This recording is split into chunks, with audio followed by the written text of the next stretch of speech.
في القرآن. أعوذ بالله من الشيطان الرجيم. بسم الله الرحمن الرحيم. قل لا أسألكم عليه أجرا إلا المودة في القربى آمنت بالله. صدق الله مولانا العظيم وصدق رسوله النبي الأمين الكريم ونحن على ذلك لمن الشاهدين والشاكرين والحمد لله رب العالمين.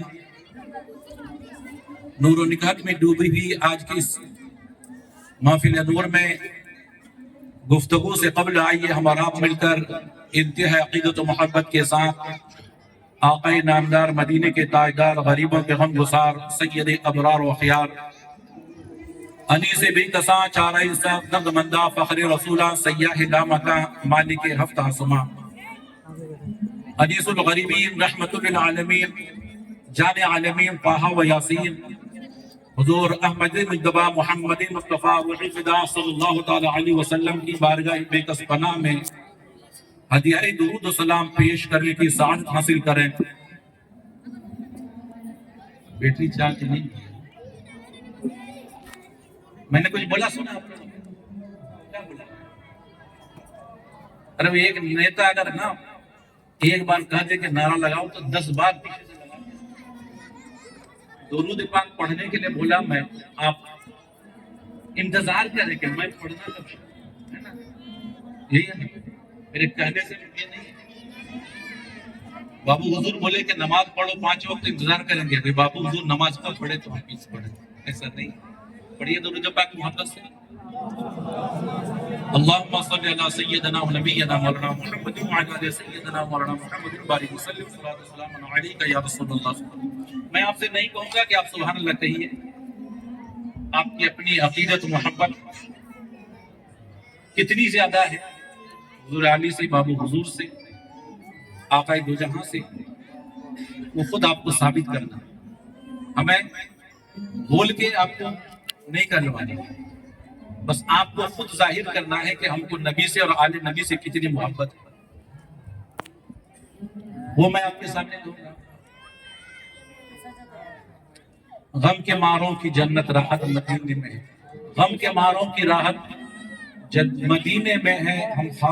ہم غریبوں کی جنت مدینے میں غم کے ماروں کی راحت مدینے میں ہے. ہم غریبوں کی جنت مدینے میں ہے تمنا کے جیوں عشق سرکار میں. تمنا کے جیوں عشق سرکار میں اور مرنے کی حسرت مدینے میں. اور مرنے کی حسرت مدینے میں جن کی عظمت پہ قربان بہار ارم. جن کی عظمت پہ قربان بہار ارم جنتوں کی وہ جنت مدینے میں. بے شک بے شک. سنیوں کا مرکز ہے بریلی مگر سنیوں کا مرکز ہے بریلی مگر مرکز اعلیٰ حضرت مدینے میں. مرکز اعلیٰ حضرت مدینے میں. اب میں حضور علی کی بارگاہ میں منقبت پیش کر رہا ہوں. بس میں پیش کروں گا.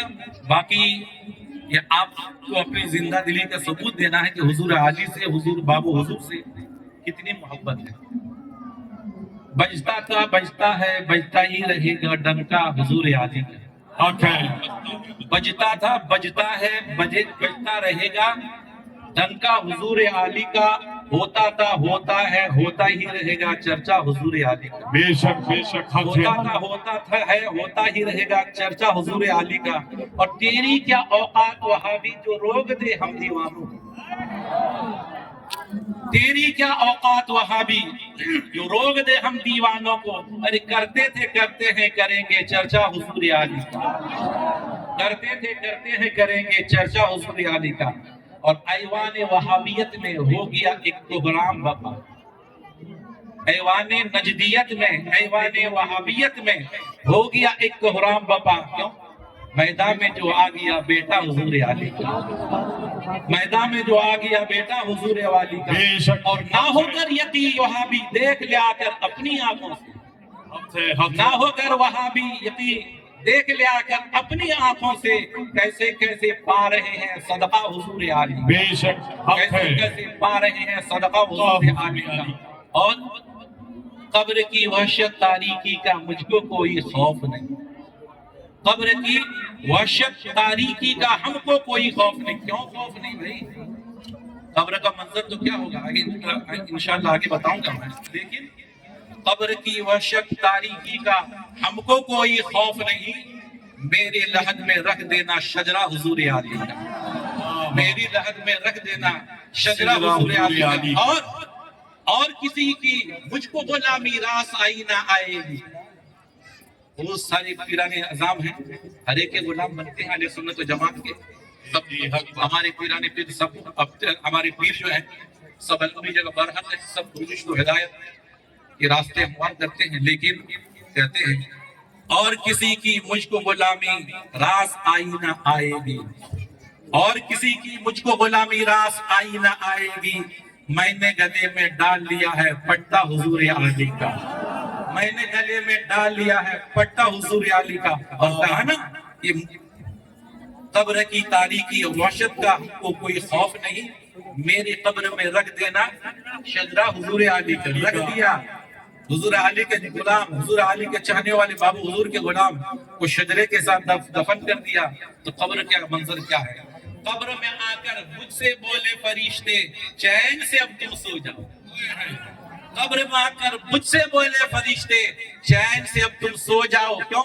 تیری قبر میں دیکھ لیا ہے شجرہ حضور علی کا، تیری قبر میں دیکھ لیا ہے شجرہ حضور علی کا۔ اور بابو حضور کے بارے میں کہنا چاہوں گا، آپ سب بیٹھے ہوئے ہیں، اب دلکش تیرا نقشہ ہے صورت تیری پیاری ہے، دلکش تیرا نقشہ ہے صورت تیری پیاری ہے، جس نے بھی تجھ کو دیکھا ہے جان سے واری ہے، جس نے بھی تجھ کو دیکھا ہے جان سے واری ہے، اور کیا پیش کروں تجھ کو کیا ہماری ہے، کیا پیش کروں تجھ کو کیا ہماری ہے، یہ دل بھی تمہارا ہے یہ جان بھی تمہاری ہے، یہ دل بھی تمہارا ہے یہ جان بھی تمہاری ہے، ہم لاکھ برے سے ہی کہلاتے تو تیرے ہیں، جو ان کے دامن کرم سے وابستہ ہو جائے، ہم لاکھ برے سے ہی کہلاتے تو تیرے ہیں، ایک نظر کرم کر دو کیا شان تمہاری ہے، ایک نظر کرم کر دو کیا شان تمہاری ہے۔ ایک مرتبہ درود پاک پڑھ لیں،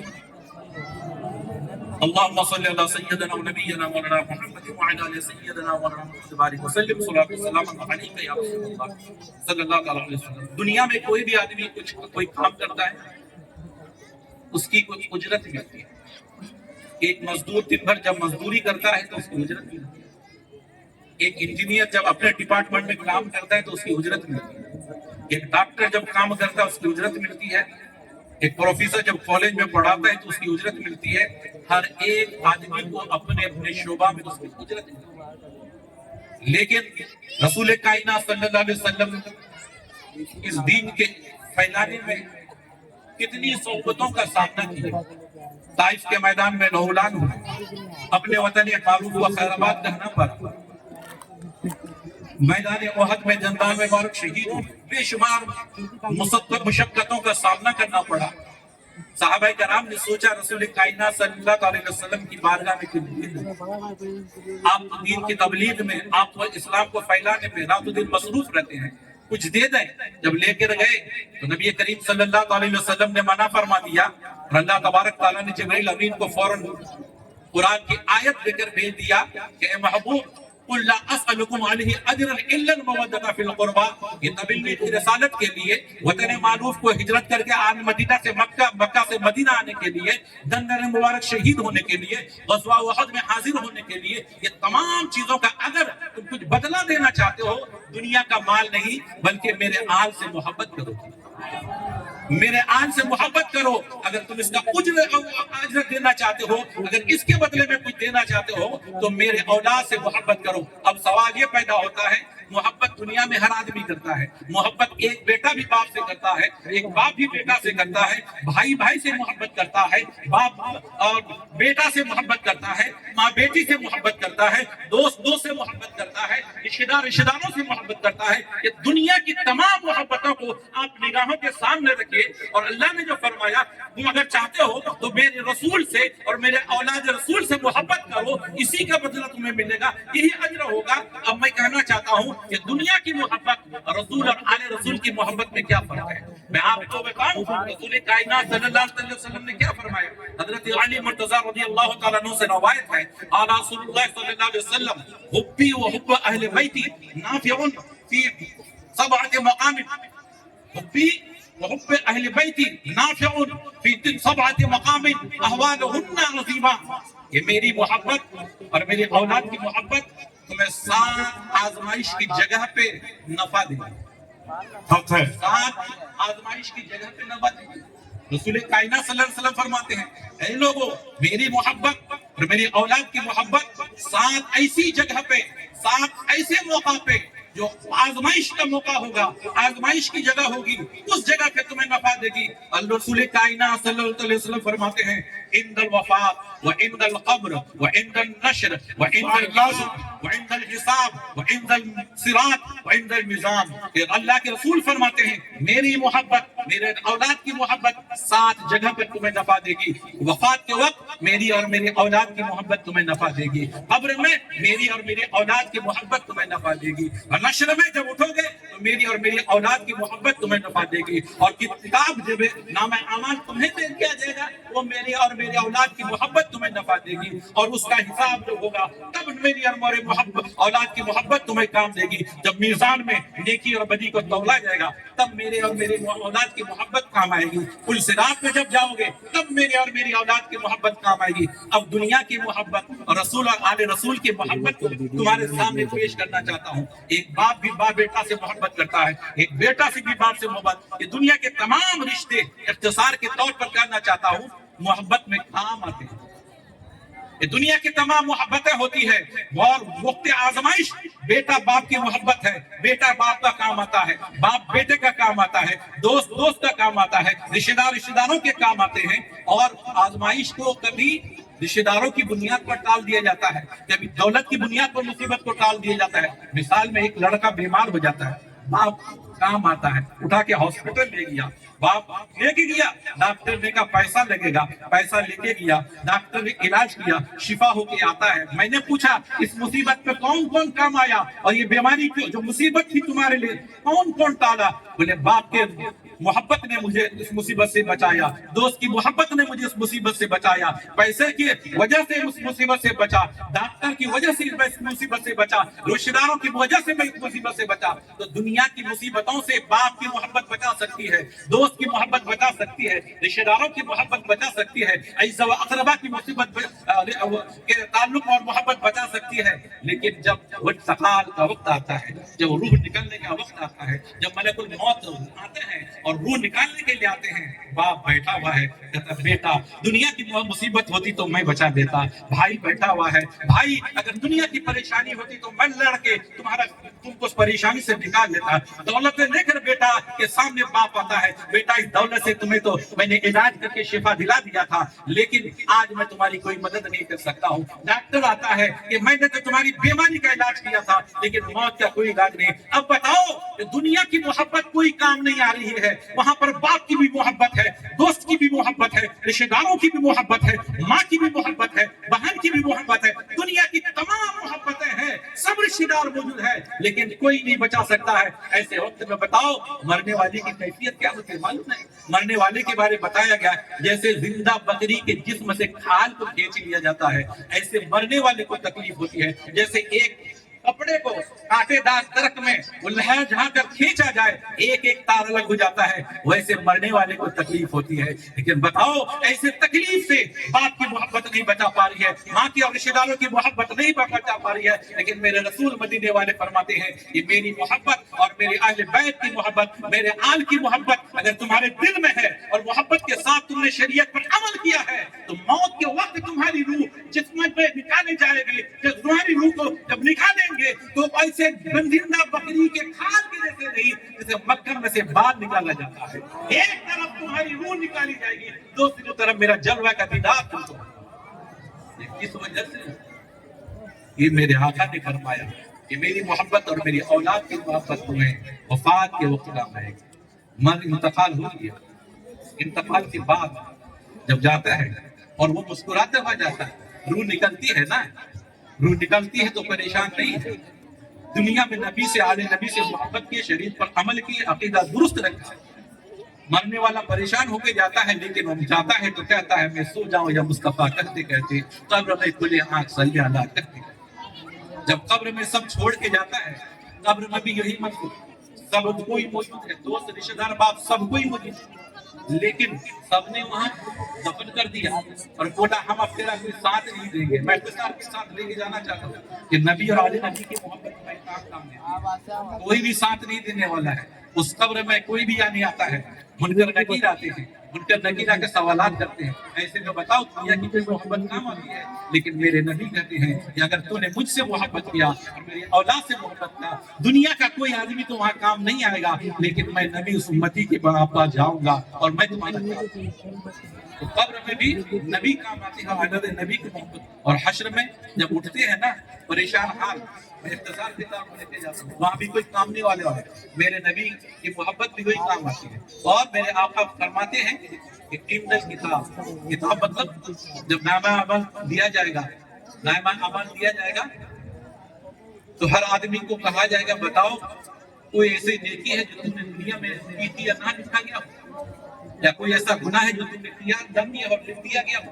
وہ کہتے ہیں پروردگار کوئی ایسی نیکی نہیں ہے جو میں نے کی ہو نہ لکھا گیا ہو، ایسا گناہ نہیں ہے جو میں نے نہ کیا اور لکھ دیا گیا۔ وہاں بھی کوئی کام نہیں آئے گا، نبی کی محبت، اولاد نبی کی محبت۔ وقت کی گنجائش نہیں کہ میں سب کی تشریح کروں، بس میں یہی کہنا چاہتا ہوں، یہ ہماری خوش بختی ہے، خوش نصیبی ہے کہ اولاد رسول یہاں پہ ہے۔ حضور بابو حضور کی سادگی کو آپ دیکھیے، میں نے آج سے بولا، میں سے کیا حضور میں سوچتا ہوں کبھی کہ آپ کتنا سفر کرتے ہیں ہمارے علاقے میں بھی، یہاں بھی آپ بھی آج یہاں کل وہاں کل یہاں ہے، اس لیے جا رہے ہیں دین کو پھیلانے کے لیے، اپنے نانا کے دین کو لوگوں تک پہنچانے کے لیے، ہماری اصلاح کرنے کے لیے۔ اور ایک بات کہہ کر میں بات ختم کرنا چاہتا ہوں، بڑے بڑے مقرروں جب تقریر سنتے ہیں، آج تو ہمارا مزاج کیا بن گیا کہ جلسہ میں لطیفہ سنائے کہتا لگائے تو وہی بہترین مقرر۔ اتنے سارے مقرر بات کرتے ہیں نا، گھنٹوں آپ کو سمجھاتے ہیں، کوئی اثر نہیں ہوتا ہے۔ بابی حضور 5 منٹ بیٹھا دے آپ کے دل پہ لگ جاتے ہیں، بابی حضور کی بات دنیا کو بدل دیتے ہیں۔ ایسا کیوں ہے؟